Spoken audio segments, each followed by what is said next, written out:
ഇന്ന് നമുക്ക് വളരെ ടേസ്റ്റിൽ ഈ ബീഫ് ഒന്ന് തയ്യാറാക്കി നോക്കിയാലോ. അപ്പോൾ ഈ ബീഫിലേക്കുള്ള മസാലയാണ് ഇന്ന് ഞാൻ കാര്യമായിട്ടും നിങ്ങളെ കാണിക്കാൻ പോകുന്നത്. അപ്പോൾ മസാല എങ്ങനെയാണ് തയ്യാറാക്കാനൊക്കെ നമുക്കൊന്ന് കണ്ടു നോക്കാം.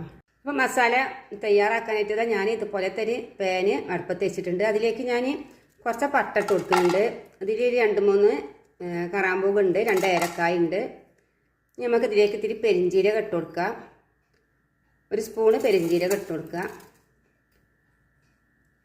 അതിന് ശേഷം നമുക്ക് ഇതിലേക്ക് ഒരു 3 സ്പൂണ് മല്ലിപ്പൊടി ഇട്ട് കൊടുക്കുക.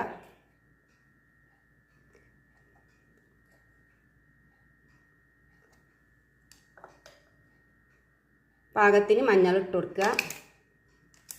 1.5 സ്പൂണ് മുളകും പൊടി ഇട്ട് കൊടുക്കുക. ഈ സ്പൂണൊക്കെ ഇപ്പോൾ നമ്മൾ സ്ഥിരം ഉപയോഗിക്കുന്ന സ്പൂണാണ് കേട്ടോ. 1/2 സ്പൂണ് ഉലുവ ഇട്ട് കൊടുക്കുക. അതേപോലെ തന്നെ 1/2 സ്പൂൺ കുരുമുളകും പൊടി ഇട്ട് കൊടുക്കുക.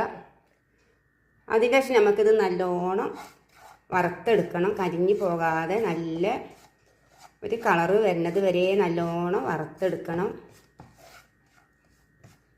ഏതാ നമ്മുടെ മസാല ഇവിടെ തയ്യാറായി.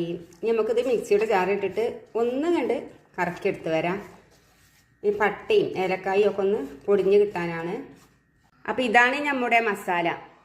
ഇതുപോലെ മസാല ഉണ്ടാക്കിയിട്ട് ബീഫ് തയ്യാറാക്കുകയാണെങ്കിൽ കഴിക്കാൻ നല്ല ടേസ്റ്റ് ഉണ്ടാവും.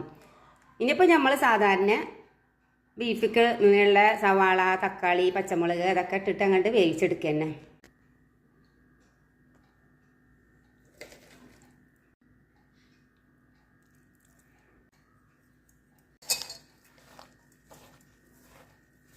അങ്ങനെ തന്നെ നമ്മുടെ നല്ല ടേസ്റ്റി ബീഫ് ഇവിടെ തയ്യാർ. ഒരു വട്ടെങ്കിലും ഇതുപോലെ ഉണ്ടാക്കി കഴിക്കാൻ ആരും മറക്കരുത്.